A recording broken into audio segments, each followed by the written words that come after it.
નમસ્કાર અને સ્વાગત છે. આજે આપણે ભારતની વૈશ્વિક ભૂમિકાને 3 અલગ અલગ દૃષ્ટિકોણથી જોઈશું. સમુદ્રની ઊંડાઈથી લઈને વ્યાપારની દુનિયામાં અને છેક હિમાલયના ઊંચા શિખરો સુધી. સ્પર્ધાત્મક પરીક્ષાઓની તૈયારી કરતા ઉમેદવારો માટે આજના વિષયો બહુ મહત્વના છે, કારણ કે તે ભારતની બદલાતી રણનીતિને સમજાવે છે. આપણે વાત કરીશું ભારત બ્રાઝિલના એક સબમરીન કરારની, પછી બ્લડ ડાયમંડ્સ રોકતી સંસ્થામાં ભારતના નેતૃત્વની, અને છેલ્લે ચીન સરહદે સંવેદનશીલ વિસ્તારોને પ્રવાસીઓ માટે ખોલવાનો નિર્ણયની. તો ચાલો આપણે સમુદ્રની ઊંડાઈથી શરૂઆત કરીએ. તાજેતરમાં ભારત અને બ્રાઝિલ વચ્ચે સબમરીનને લઈને કરાર થયો છે. હવે આમ તો આ એક સામાન્ય સંરક્ષણ સોદો લાગે છે, પણ શું ખરેખર એવું છે? આ સમાચાર શું છે અને ભારત માટે કેમ આટલા મહત્વના છે? બિલકુલ, આ સામાન્ય સોદા કરતાં ઘણું વધારે છે. વાત એમ છે કે ભારતીય નૌકાદળ, બ્રાઝિલિયન નૌકાદળ અને આપણી મુંબઈ સ્થિત મઝાગોન ડોક શિપબિલ્ડર્સ લિમિટેડ એટલે કે MDL, આ ત્રણેય વચ્ચે એક સમજૂતી કરાર મતલબ કે MOU થયો છે. ઓકે, તેના સંચાલનમાં સહયોગ માટે. એક મિનિટ. જાળવણી અને સંચાલન તો મતલબ કે આ કોઈ નવી સબમરીન ખરીદવા કે વેચવા માટે નથી? ના, બિલકુલ નહીં. તો પછી આમાં આટલી મોટી વાત શું છે? તમારો પ્રશ્ન બરાબર છે અને એ જ આ કરારનું હાર્દ છે. જુઓ, રસપ્રદ વાત એ છે કે ભારત અને બ્રાઝિલ બંને દેશો ફ્રાન્સમાં ડિઝાઇન થયેલી સ્કોર્પિયન શ્રેણીની સબમરીનનો ઉપયોગ કરે છે. આ ડીઝલ ઇલેક્ટ્રિક એટેક સબમરીન છે? હા, આપણે જેને કલ્વરી ક્લાસ કહીએ છીએ તે. બરાબર. ભારતે ટેકનોલોજી ટ્રાન્સફર હેઠળ MDLમાં આ સબમરીન બનાવી છે અને બ્રાઝિલ પણ આવી જ સબમરીન બનાવી રહ્યું છે. અચ્છા. તો જ્યારે બંને દેશો એક જ ટેકનોલોજી વાપરતા હોય ત્યારે સ્પેર પાર્ટ્સ, તકનીકી જ્ઞાન, સમારકામ આ બધામાં એકબીજાને મદદ કરવી ખૂબ જ ફાયદાકારક બને છે. સમજાયો. આ કરાર એ સહયોગ માટે એક ઔપચારિક માળખું પૂરું પાડે છે. તો આ તો મેક ઇન ઇન્ડિયા જેવું જ થયું, પણ એક નવા સ્વરૂપમાં. હા. સામાન્ય રીતે આપણે સાધનો વેચવાની વાત કરીએ છીએ, પણ અહીં તો આપણે સેવાઓ અને જ્ઞાનની નિકાસ કરી રહ્યા છીએ. શું આ સંરક્ષણ ક્ષેત્રમાં ભારત માટે એક નવી દિશા છે? તમે બરાબર મુદ્દો પકડ્યો છે. આ મેક ઇન ઇન્ડિયાનું જ એક વિસ્તરણ છે. ભારત હવે માત્ર સંરક્ષણ સાધનો વેચનાર દેશ નથી, પણ એક સંપૂર્ણ સર્વિસ પ્રોવાઇડર તરીકે ઉભરી રહ્યું છે. આપણે બ્રાઝિલને કહી રહ્યા છીએ કે અમે તમને માત્ર હાર્ડવેર જ નહીં, પણ તેને દાયકાઓ સુધી ચાલુ રાખવા માટે જરૂરી તાલીમ, જાળવણી, લોજિસ્ટિક્સ સપોર્ટ બધું જ આપીશું. બરાબર. અને વિકાસશીલ દેશો માટે આ એક ખૂબ જ આકર્ષક મોડેલ છે. આનાથી દક્ષિણ સહયોગને વાસ્તવિક બળ મળે છે, જે ખાલી ભાષણોમાં નથી રહેતું. તમે નેટ સિક્યુરિટી પ્રોવાઇડર શબ્દનો ઉલ્લેખ કર્યો હતો. અમારા શ્રોતાઓ માટે તેને થોડું સરળ શબ્દોમાં સમજાવશો? ચોક્કસ. જુઓ, નેટ સિક્યુરિટી પ્રોવાઇડરનો અર્થ એ છે કે ભારત માત્ર પોતાની સુરક્ષા નથી કરતું, પરંતુ પોતાના ક્ષેત્રમાં એટલે કે હિન્દ મહાસાગરમાં બીજા મિત્ર દેશોની સુરક્ષામાં પણ મદદ કરે છે. જેમ કે ચાંચિયાગીરી સામેની લડાઈ. હા, ચાંચિયાગીરી વિરોધી કામગીરી, આપત્તિ સમયે મદદ, દરિયાઈ માર્ગોને સુરક્ષિત રાખવા વગેરે. આ કરાર એ ભૂમિકાને હિન્દ મહાસાગરથી પણ આગળ છેક દક્ષિણ એટલાન્ટિક સુધી લઈ જાય છે, જ્યાં બ્રાઝિલ એક મોટી શક્તિ છે. જો આપણે નકશા પર જોઈએ તો? બરાબર. જો આપણે નકશા પર જોઈએ તો ભારત અને બ્રાઝિલ બે મહાસાગરોમાં મુખ્ય સ્થાનો પર છે. તેમનો સહયોગ આ વિશાળ દરિયાઈ વિસ્તારમાં સ્થિરતા લાવી શકે છે. ખૂબ જ રસપ્રદ. તો પરીક્ષાની તૈયારી કરતા ઉમેદવારો માટે આમાંથી મુખ્ય મુદ્દા કયા હોઈ શકે, જો મેન્સમાં ભારતની સંરક્ષણ કૂટનીતિ પર પ્રશ્ન પૂછાય તો? મેન્સ માટે 3 મુખ્ય મુદ્દા છે. પહેલું, ભારતની નેટ સિક્યોરિટી પ્રોવાઇડર તરીકેની ભૂમિકાનું વિસ્તરણ. બીજું, સંરક્ષણ નિકાસમાં હાર્ડવેરથી સંપૂર્ણ સેવાઓ તરફનું પરિવર્તન, જે આત્મનિર્ભર ભારતનું ઉત્તમ ઉદાહરણ છે. અને ત્રીજું, બ્રિક્સ અને IBSA જેવા મંચોનો ઉપયોગ કરીને વ્યૂહાત્મક ભાગીદારીને મજબૂત કરવી. પ્રિલિમ્સ માટે સ્કોર્પિયન શ્રેણીની સબમરીન, MDLનું સ્થાન અને IBSA જેવા સંગઠનોના સભ્યો યાદ રાખવા જેવા છે. અને ઇન્ટરવ્યૂ માટે આ વિષયને કેવી રીતે જોઈ શકાય? ઇન્ટરવ્યૂમાં એક વ્યવહારુ દૃષ્ટિકોણ જરૂરી છે. જેમ કે પ્રશ્ન પૂછાઈ શકે કે એક IFS અધિકારી તરીકે તમે આ કરારનો ઉપયોગ લેટિન અમેરિકાના બીજા દેશો સાથે ભારતના સંબંધોને વધુ ગાઢ બનાવવા માટે કેવી રીતે કરી શકો? આનાથી ઉમેદવારની દૂરંદેશીની પરખ થાય છે. સમજાયો. તો આ હતી સમુદ્રની ઊંડાઈમાં ભારતની હાર્ડ પાવરની વાત. પણ ભારતની તાકાત માત્ર સૈન્ય શક્તિમાં નથી, એના આર્થિક અને નૈતિક પ્રભાવમાં પણ છે. અને આ આપણને આપણા બીજા વિષય પર લઈ જાય છે, જે હીરાની ચમક સાથે જોડાયેલો છે. કિમ્બર્લી પ્રોસેસ. આ નામ કદાચ બહુ ઔપચારિક લાગે, પણ એનો ઇતિહાસ ખૂબ જ હિંસક રહ્યો છે. આપણે બ્લડ ડાયમંડ્સની વાત કરી રહ્યા છીએ, ખરું ને? હા, તમે એકદમ સાચા છો. બ્લડ ડાયમંડ્સ અથવા કોન્ફ્લિક્ટ ડાયમંડ્સ 1990ના દાયકામાં આફ્રિકાના સેરાલિયોન, અંગોલા જેવા દેશોમાં બળવાખોર જૂથો હીરાની ખાણો પર કબજો કરી લેતા અને એ હીરા વેચીને હથિયારો ખરીદતા. અને એ હથિયારોથી પોતાની જ સરકારો સામે લડતા. બરાબર. અને નિર્દોષ નાગરિકો પર અત્યાચાર કરતા. ઘણાને કદાચ પેલી ફિલ્મ યાદ હશે, લિયોનાર્ડો ડિકેપ્રિયોની બ્લડ ડાયમંડ. હા, એણે આખી દુનિયાનું ધ્યાન ખેંચ્યું હતું. બસ એ જ સમસ્યાને રોકવા માટે 2003માં સરકારો, હીરા ઉદ્યોગ અને નાગરિક સમાજ આ બધાએ સાથે મળીને કિમ્બર્લી પ્રોસેસ સર્ટિફિકેશન સ્કીમ એટલે કે KPCS ની સ્થાપના કરી. અને આ સ્કીમ કામ કેવી રીતે કરે છે? એનો મુખ્ય હેતુ એ છે કે બજારમાં વેચાતા રફ હીરા કોન્ફ્લિક્ટ ફ્રી હોય, દરેક રફ હીરાના કન્સાઇનમેન્ટ સાથે એક સરકારી પ્રમાણપત્ર હોવું જરૂરી છે જે સાબિત કરે કે તે કોઈ બળવાખોર જૂથ દ્વારા નથી વેચવામાં આવી રહ્યા અને જે દેશો આનું પાલન ન કરે તેમના હીરા આંતરરાષ્ટ્રીય બજારમાં વેચી શકાતા નથી. હવે સમાચાર એ છે કે ભારત, જે અત્યારે ઉપાધ્યક્ષ છે, તે જાન્યુઆરી 2026થી 1 વર્ષ માટે આ સમગ્ર પ્રક્રિયાની અધ્યક્ષતા સંભાળશે. અને ભારત માટે આ અધ્યક્ષતા આટલી મહત્વની કેમ છે? મને લાગે છે કે સુરત સાથે આનો સીધો સંબંધ છે. બિલકુલ. દુનિયાના 90% વધુ હીરા ભારતમાં, ખાસ કરીને સુરતમાં કટ અને પોલિશ થાય છે. તો આ માત્ર કૂટનીતિ નથી, પણ આપણે એક વિશાળ ઘરેલું ઉદ્યોગને બચાવવાનો પણ સવાલ છે, ખરું ને? ચોક્કસ. આ તે જગ્યા છે જ્યાં નૈતિકતા અને અર્થતંત્ર એકબીજાને મળે છે. ભારતની અધ્યક્ષતા એક મોટી જવાબદારી છે. આપણે એ સુનિશ્ચિત કરવાનું છે કે વૈશ્વિક હીરાનો વ્યાપાર સ્વચ્છ રહે. કારણ કે જો ગ્રાહકોનો વિશ્વાસ ઉઠી ગયો તો સુરતના લાખો કારીગરોની રોજીરોટી પર સીધી અસર પડશે. એટલે ભારત માટે આ અધ્યક્ષતા એ વૈશ્વિક જવાબદારી નિભાવવાની સાથે સાથે પોતાના રાષ્ટ્રીય આર્થિક હિતોનું રક્ષણ કરવાની પણ તક છે. પણ મેં વાંચ્યું છે કે કિમ્બર્લી પ્રોસેસની ઘણી ટીકા પણ થાય છે. એમ કહેવાય છે કે કોન્ફ્લિક્ટ ડાયમંડની તેની વ્યાખ્યા બહુ સંકુચિત છે. હા, એ સાચું છે. તે માત્ર બળવાખોર જૂથોને આવરી લે છે, પણ જો કોઈ સરકાર પોતાની જનતા પર અત્યાચાર કરીને હીરા કઢાવતી હોય તો? આ જ મુખ્ય પડકાર અને દ્વિધા છે. વ્યાખ્યાને વિસ્તૃત કરવી ખૂબ જ મુશ્કેલ છે, કારણ કે તેના માટે બધા સભ્ય દેશોની સર્વસંમતિ જોઈએ. જે લગભગ અશક્ય છે. હા, પણ અધ્યક્ષ તરીકે ભારત ચોક્કસપણે કેટલાક મહત્વપૂર્ણ પગલાં લઈ શકે છે. જેમ કે પ્રક્રિયામાં વધુ પારદર્શિતા લાવવી. ટેકનોલોજીનો ઉપયોગ કરીને? બરાબર. હીરાને ટ્રેક કરવા માટે બ્લોકચેન જેવી આધુનિક ટેકનોલોજીના ઉપયોગને પ્રોત્સાહન આપી શકાય. ભારતનો પડકાર એવો સુધારો લાવવાનો હશે જેનાથી પ્રક્રિયા મજબૂત બને પણ વ્યાપારમાં અડચણો ઊભી ન થાય. એકદમ નાજુક સંતુલન જાળવવાનું છે. હા, એક અત્યંત નાજુક કૂટનીતિક સંતુલન. તો વૈશ્વિક શાસન સંસ્થાઓ અને તેમાં ભારતની ભૂમિકા પર જવાબ લખવો હોય તો આ ઉદાહરણમાંથી મુખ્ય વિશ્લેષણ શું હોઈ શકે? મુખ્ય વિશ્લેષણ એ જ હશે કે ભારત કેવી રીતે રાષ્ટ્રીય હિત એટલે કે સુરતનો ઉદ્યોગ અને વૈશ્વિક જવાબદારી એટલે કે નૈતિક વેપાર વચ્ચે સંતુલન સ્થાપે છે. અને પ્રિલિમ્સ માટે? પ્રિલિમ્સ માટે એ યાદ રાખવું જરૂરી છે કે કિમ્બર્લી પ્રોસેસ યુએનની સંસ્થા નથી, પણ યુએન તેને સમર્થન આપે છે અને ઇન્ટરવ્યૂ માટે એક સારો પ્રશ્ન બની શકે છે. જો તમે વાણિજ્ય સચિવ હો તો તમારી 3 મુખ્ય પ્રાથમિકતાઓ કઈ હશે જેથી ભારતના ઉદ્યોગને નુકસાન ન થાય અને કેપીની વિશ્વસનીયતા પણ વધે? સમજાયું. તો સમુદ્રની ઊંડાઈ અને વૈશ્વિક વેપારની જટિલતાઓમાંથી ચાલો હવે દુનિયાના છાપરા પર જઈએ. આપણો અંતિમ વિષય રાષ્ટ્રીય સુરક્ષા, સ્થાનિક અર્થતંત્ર અને હિમાલયના સીમાડા પર એક ખૂબ જ સાહસિક વ્યૂહાત્મક સંદેશને જોડે છે. સિક્કિમ સરકારે ચોલા અને ડોકલા જેવા વિસ્તારોને પ્રવાસીઓ માટે ખોલવાનો નિર્ણય કર્યો છે. જે લોકો આ વિષયને નજીકથી નથી જાણતા તેમને જણાવી દઉં કે આ કોઈ સામાન્ય ટુરિસ્ટ સ્પોટ નથી. આ ભારત ચીન સરહદ પરના એવા સ્થળો છે જ્યાં ભૂતકાળમાં સૈન્ય સંઘર્ષ થઈ ચૂક્યા છે. આની પાછળનો વિચાર શું છે? આ એક ખૂબ જ વ્યૂહાત્મક અને બહુઆયામી પગલું છે. આ વિસ્તારોનું ઐતિહાસિક મહત્વ સમજવું જરૂરી છે. 1967માં નાથુલા અને ચોલા ખાતે ભારત અને ચીનની સેનાઓ વચ્ચે ભીષણ લડાઈ થઈ હતી, જેમાં ભારતે જડબાતોડ જવાબ આપ્યો હતો. હા, અને તાજેતરમાં 2017માં ડોકલામ પઠાર પર 73 દિવસ સુધી બંને દેશોની સેનાઓ સામસામે ઊભી રહી હતી. બરાબર છે. આ ઘટનાઓ આ પ્રદેશની સંવેદનશીલતા દર્શાવે છે. હવે સરકારે ભારત રણભૂમિ દર્શન નામની પહેલ હેઠળ આ વિસ્તારોને ભારતીય નાગરિકો માટે ખોલ્યા છે. તો આ માત્ર પર્યટન દ્વારા આવક મેળવવા માટે છે કે પછી તેની પાછળ કોઈ ઊંડી વ્યૂહાત્મક રમત પણ છે? તે બંને છે અને બંને એકબીજા સાથે જોડાયેલા છે. એક તરફ તે કેન્દ્ર સરકારના વાઇબ્રન્ટ વિલેજ પ્રોગ્રામને સીધો ટેકો આપે છે. આ કાર્યક્રમનો ઉદ્દેશ્ય સરહદી ગામડાઓમાં આજીવિકાની તકો ઊભી કરવાનો છે, જેથી ત્યાંથી લોકો સ્થળાંતર ન કરે. બરાબર. એવું મનાય છે કે જે સરહદ પર લોકો વસેલા હોય તે સરહદ વધુ સુરક્ષિત હોય છે. અને બીજી તરફ, અને આ વધુ મહત્વનું છે, તે ભારતની સાર્વભૌમત્વનો એક મજબૂત દાવો છે. કેવી રીતે? જ્યારે ભારતીય નાગરિકો મુક્તપણે આ વિસ્તારોની મુલાકાત લે છે ત્યારે તે નવી દિલ્હી તરફથી એક સ્પષ્ટ સંદેશ છે કે આ પ્રદેશ કોના નિયંત્રણમાં છે. પણ શું આનું પરિણામ ઉલટું ના આવી શકે? ચીન આ વિસ્તારોને લઈને અત્યંત સંવેદનશીલ છે. શું આપણે ચીનને બિનજરૂરી રીતે ઉશ્કેરી નથી રહ્યા? તમારી ચિંતા વાજબી છે અને આ જ આ નીતિનો સૌથી મોટો પડકાર છે. ઉશ્કેરણીનું જોખમ ચોક્કસપણે છે, પરંતુ સરહદી વિસ્તારોને અવિકસિત અને અલગ થલગ રાખવાનું જોખમ પણ એટલું જ મોટું છે.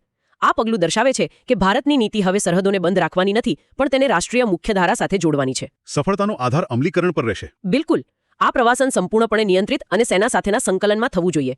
આ એક ગણતરીપૂર્વકનું જોખમ છે જે દર્શાવે છે કે ભારત હવે સરહદી વિસ્તારોમાં બચાવની મુદ્રામાંથી બહાર આવી રહ્યું છે. મને લાગે છે કે ત્યાંના જિલ્લા મેજિસ્ટ્રેટ માટે આ એક મોટો વહીવટી પડકાર હશે. સુરક્ષા, સ્થાનિક લોકો, પ્રવાસીઓ અને પર્યાવરણ વચ્ચે સંતુલન જાળવવું. ચોક્કસ. ઇન્ટરવ્યૂ માટે આ એક ઉત્તમ કેસ સ્ટડી બની શકે છે. પરીક્ષાની દૃષ્ટિએ પ્રિલિમ્સ માટે સિક્કિમના નકશા પર ચોલા, ડોકલા, નાથુલા અને જેલેપલા જેવા પાસનું ભૌગોલિક સ્થાન જાણવું ખૂબ જ મહત્વપૂર્ણ છે. અને મુખ્ય પરીક્ષા માટે?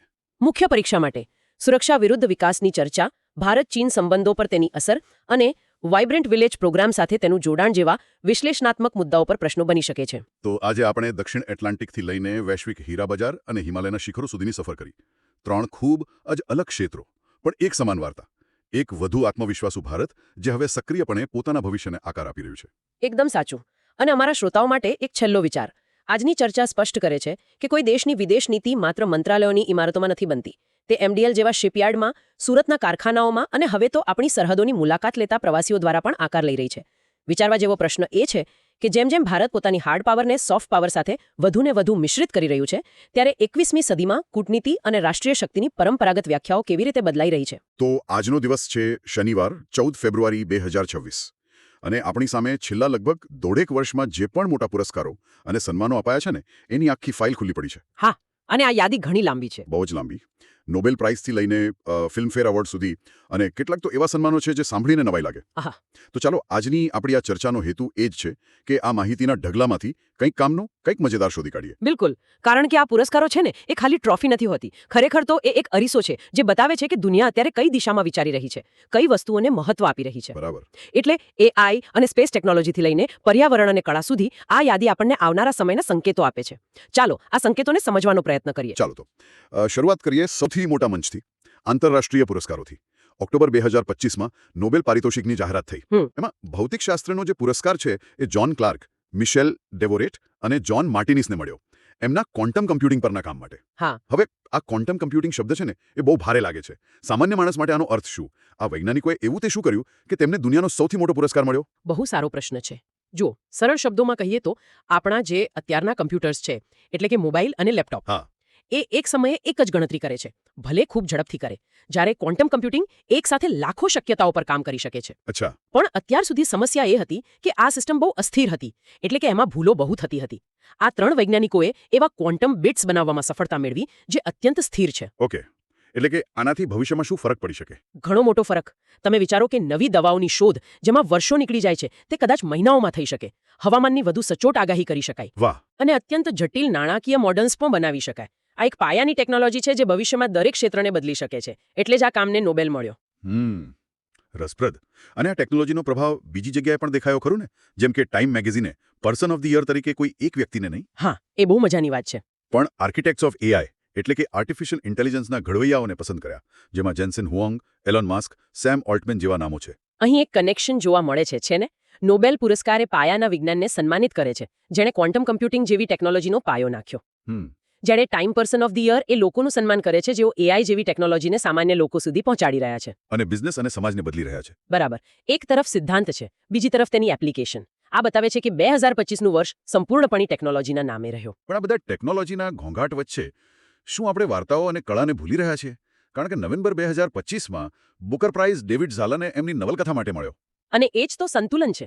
એક તરફ મશીનોની બુદ્ધિનું સન્માન થઈ રહ્યું છે, તો બીજી તરફ બુકર જેવી સંસ્થાઓ માનવ સંવેદના, કલ્પના અને વાર્તા કહેવાની કળાનું મહત્વ જાળવી રાખે છે. સાચી વાત છે. તે યાદ અપાવે છે કે ગમે તેટલી ટેકનોલોજી આવે, માનવ અનુભવને ઊંડાણપૂર્વક સમજવા માટે સાહિત્ય હંમેશા જરૂરી રહેશે. અને આંતરરાષ્ટ્રીય સ્તરે રાજકીય સન્માનોની પણ યાદી છે. સ્ત્રોતોમાં ભૂતપૂર્વ અમેરિકી રાષ્ટ્રપતિ ડોનાલ્ડ ટ્રમ્પને ફીફા શાંતિ પુરસ્કાર અને ભારતના વડાપ્રધાન નરેન્દ્ર મોદીને ઇથોપિયા અને ઓમાન જેવા દેશો તરફથી સન્માન મળ્યાનો ઉલ્લેખ છે. હા, અને આ સન્માનો રાજદ્વારા સંબંધોનું પ્રતીક છે. આવા પુરસ્કારો દ્વારા દેશો એકબીજા સાથેના સંબંધોને મજબૂત કરે છે, એકબીજાને સમર્થન આપવાનો સંકેત આપે છે. એવું રસપ્રદ રહેશે કે ભારતમાં આ ટ્રેન્ડ કેવી રીતે દેખાય છે.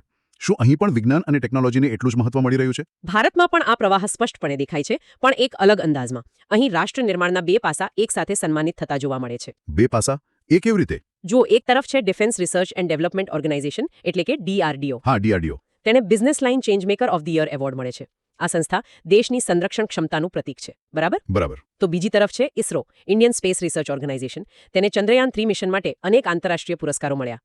આ બધું ભારતની હાર્ડ પાવર અને વૈજ્ઞાનિક ક્ષમતા દર્શાવે છે. એટલે આ ISROના જે પુરસ્કારો છે એ ખાલી ચંદ્ર પર પહોંચવાની સિદ્ધિ નથી, એનો કોઈ પ્રેક્ટિકલ મતલબ પણ છે. ચોક્કસ. અને આ મુદ્દો છે ને એ સિવિલ સર્વિસની પરીક્ષાઓ અને ઇન્ટરવ્યૂ માટે પણ બહુ મહત્વનો છે. અચ્છા. આ પુરસ્કારો ભારતની વ્યૂહાત્મક સ્વાયત્તા એટલે કે સ્ટ્રેટેજિક ઓટોનોમીને મજબૂત કરે છે. ISRO જે સેટેલાઇટ લોન્ચ કરે છે એ માત્ર સંશોધન માટે નથી હોતા. તો પછી એ કોમ્યુનિકેશન, હવામાનની આગાહી, કૃષિ માટે અને સૌથી અગત્યનું આપત્તિ વ્યવસ્થાપન અને રાષ્ટ્રીય સુરક્ષા માટે પણ નિર્ણાયક ભૂમિકા ભજવે છે. એટલે જ્યારે ISROને સન્માન મળે છે ત્યારે તે શાસન અને વિકાસમાં ટેકનોલોજીના ઉપયોગનું સન્માન છે. સમજાઈ ગયું. તો આ થઈ વ્યૂહાત્મક શક્તિની વાત. પેલી સાંસ્કૃતિક શક્તિની વાત શું હતી? એ આપણને પદ્મ પુરસ્કારમાં જોવા મળે છે. જુઓ, પદ્મ વિભૂષણ મળ્યો ન્યાયમૂર્તિ નિવૃત્ત જગદીશસિંહ ખેહરને, જે સંસ્થાકીય ગરિમાનું પ્રતીક છે.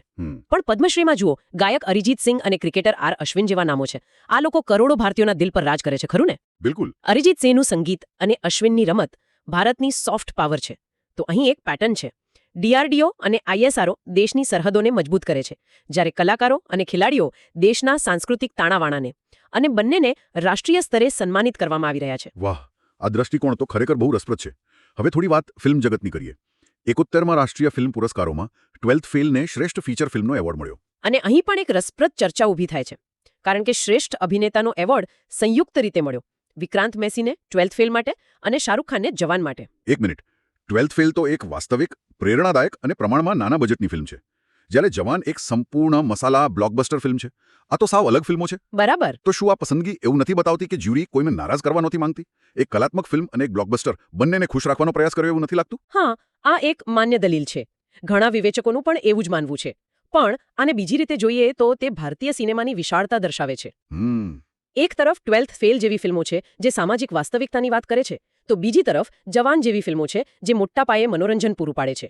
કદાચ જ્યુરી એવું કહેવા માંગતી હતી કે બંને પ્રકારના સિનેમાનું પોતાનું મહત્વ છે. પણ શું એવું નથી કે લાપતા લેડીઝ જેવી ફિલ્મો, જેને ફિલ્મફેરમાં શ્રેષ્ઠ ફિલ્મનો એવોર્ડ મળ્યો, તે બોક્સ ઓફિસ પર તો જવાન કરતાં ઘણી પાછળ છે? તો શું આ પુરસ્કારો દર્શકોની નહીં પણ વિવેચકોની પસંદગીને વધુ દર્શાવે છે? આમ જોવા જઈએ તો આ એક શાશ્વત ચર્ચા છે, કળા વિરુદ્ધ વાણિજ્ય. પણ છેલ્લા કેટલાક વર્ષોનો ટ્રેન્ડ એ છે કે 12th ફેલ અને લાપતા લેડીઝ જેવી કન્ટેન્ટ આધારિત ફિલ્મોને હવે દર્શકોનો પણ મોટો વર્ગ સ્વીકારી રહ્યો છે. સાચી વાત છે. અને એ ફિલ્મો પણ વ્યાવસાયિક રીતે સફળ થઈ રહી છે. એટલે આ પુરસ્કારો એ બદલાતા ટ્રેન્ડને રેખાંકિત કરે છે. અને હા, મલયાલમ સુપરસ્ટાર મોહનલાલને દાદા સાહેબ ફાળકે એવોર્ડ મળવો એ પ્રાદેશિક સિનેમાના વધતા પ્રભુત્વને પણ સ્વીકૃતિ આપે છે. ચાલો હવે કેટલાક એવા પુરસ્કારોની વાત કરીએ જે ખરેખર અનોખા છે. આ એવા સન્માનો છે જે આપણને શ્રેષ્ઠતાની વ્યાખ્યા પર ફરીથી વિચારવા મજબૂર કરે છે. હા, આ સેક્શન મજાનું છે. દાખલા તરીકે દિલ્હીના આઈજીઆઈ એરપોર્ટને વોટર પોઝિટિવ એરપોર્ટ તરીકેનું પ્રમાણપત્ર મળ્યું. હવે આ વોટર પોઝિટિવ, આનો ખરેખર અર્થ શું થાય? આનો અર્થ એ છે કે એરપોર્ટ જેટલું પાણી વાપરે છે તેના કરતાં વધુ પાણી વરસાદી જળ સંચય અને વેસ્ટ વોટર ટ્રીટમેન્ટ દ્વારા રિચાર્જ કરીને જમીનમાં પાછું ઉમેરે છે. ઓહ વાહ! સરળ શબ્દોમાં તે પર્યાવરણ પાસેથી લેવાને બદલે તેને પાછું આપી રહ્યું છે. આ તો ખરેખર પ્રશંસનીય છે. અને આ યાદીમાં માત્ર મનુષ્યો કે સંસ્થાઓ જ નથી. બીએસએફની એક ટ્રેકર ડોગ છે બબીતા. હા, બબીતા. તેને Sardar Vallabhbhai Patel RRU national K9 bravery award મળ્યો. એક શ્વાનને રાષ્ટ્રીય બહાદુરી પુરસ્કાર. ચોક્કસ. અને આ બહુ મહત્વનું છે. આ પુરસ્કાર એ સ્વીકૃતિ છે કે પ્રાણીઓ પણ આપણી સુરક્ષા અને સેવામાં કેટલું મહત્વપૂર્ણ યોગદાન આપે છે. તે માત્ર બબીતાનું નહીં પણ તમામ સેવાભાવી પ્રાણીઓની ભૂમિકાનું સન્માન છે. સાચી વાત. અને સ્થાપત્યની વાત કરીએ તો અયોધ્યા રામ મંદિર પ્રોજેક્ટને સ્વોર્ડ ઓફ ઓનર એવોર્ડ મળ્યો છે. આ એવોર્ડ શેના માટે છે? સ્વોર્ડ ઓફ ઓનર એવોર્ડ સ્વાસ્થ્ય અને સુરક્ષા વ્યવસ્થાપનમાં વૈશ્વિક સ્તરના સર્વોચ્ચ માપદંડો હાંસલ કરવા બદલ આપવામાં આવે છે. અચ્છા. એ દર્શાવે છે કે આટલા મોટા પ્રોજેક્ટના નિર્માણ દરમિયાન કામદારોની સુરક્ષા અને પર્યાવરણીય નિયમોનું પાલન ઉચ્ચતમ સ્તરે કરવામાં આવ્યું. અને હવે એક એવી ખબર જે સાંભળીને મને સૌથી વધુ આશ્ચર્ય થયું. પેરુએ એમેઝોનની ડંખ વિનાની મધમાખીઓને કાનૂની અધિકારો આપ્યા છે. હા, આ ખરેખર ક્રાંતિકારી પગલું છે. પણ આ કેવી રીતે શક્ય છે? શું કોઈ મધમાખી વતી કોર્ટમાં જઈ શકે છે? આ તો સાંભળવામાં જ અજીબ લાગે છે. હા, તે અજીબ લાગે છે, પણ તે પર્યાવરણીય ન્યાયની દિશામાં એક મોટું પગલું છે. આનો અર્થ એ નથી કે મધમાખીઓ કોર્ટમાં જશે. તો પછી આનો અર્થ એ છે કે હવે રાજ્યની કાનૂની જવાબદારી છે કે તે મધમાખીઓના અસ્તિત્વ અને તેમના નિવાસસ્થાનનું રક્ષણ કરે. જો કોઈ પ્રવૃત્તિથી તેમના પર ખતરો ઊભો થાય તો નાગરિકો તેમના વતી કોર્ટમાં જઈ શકે છે. આ નિર્ણય પ્રકૃતિને માત્ર એક સંસાધન તરીકે નહીં પણ પોતાના અધિકારો ધરાવતા એક જીવંત અસ્તિત્વ તરીકે જુએ છે. આ તો ખરેખર એકદમ અલગ વિચાર છે. અને છેલ્લે એક મજેદાર વાત, કોલિન્સ ડિક્શનરીએ 2024 માટે બ્રેટ શબ્દને વર્ડ ઓફ ધ યર તરીકે પસંદ કર્યો છે. હા, બ્રેટ. આ શબ્દ એવા લોકોને દર્શાવે છે જેઓ વિચારે છે કે નિયમો તેમના પર લાગુ નથી થતા. તો હવે કોઈ બ્રેટ કહે તો તેને અપમાન નહીં પણ વર્ડ ઓફ ધ યર કહીને સન્માન સમજવાનું કે શું? કદાચ એવું જ. પણ ગંભીરતાથી કહીએ તો વર્ડ ઓફ ધ યર જેવી પસંદગી તે સમયના સાંસ્કૃતિક વાર્તાલાપને પ્રતિબિંબિત કરે છે. કદાચ તે એવા સમય તરફ ઇશારો કરી રહ્યું છે જ્યાં સમાજમાં નિયમો અને જવાબદારીઓ પ્રત્યેના વલણ વિશે ઘણી ચર્ચા થઈ રહી છે. તો આજે આપણે નોબેલ પારિતોષિકથી લઈને બીએસએફના બહાદુર શ્વાન સુધી, એઆઈના ઘડવૈયાઓથી લઈને મધમાખીઓના કાનૂની અધિકારો સુધીની એક લાંબી અને રસપ્રદ સફર કરી. આ એક ઝલક હતી કે છેલ્લા કેટલાક સમયમાં દુનિયાએ કોને અને શા માટે સન્માનિત કર્યા. હા, અને આ સ્ત્રોતો આપણને જણાવે છે કે પુરસ્કારો કોને મળ્યા. પણ આ આખી ચર્ચા પછી એક વધુ ઊંડો પ્રશ્ન એ ઊભો થાય છે કે કોણ નક્કી કરે છે કે કોને પુરસ્કાર મળવો જોઈએ. સાચી વાત છે. આ બધી યાદીઓ પાછળ શક્તિશાળી સમિતિઓ, સરકારો અને સંસ્થાઓ હોય છે, ખરું ને? તેમની પસંદગીઓ દ્વારા તેઓ કયા અઘોષિત મૂલ્યો અથવા ભવિષ્યની કઈ દિશાઓનો સંકેત આપી રહ્યા છે. અને કદાચ એ પણ કે શું ખૂટી રહ્યું છે, શું રહી ગયું. નર્સિંગ જેવા વ્યવસાયોમાં અસાધારણ કામ કરનારાઓને પૂરતું સન્માન આપી રહ્યા છીએ. આ યાદીઓ જેટલું કહે છે કદાચ તેનાથી વધુ તે પોતાની ચૂપકીદીથી કહી જાય છે. અને આ એક વિચારવા જેવો પ્રશ્ન છે.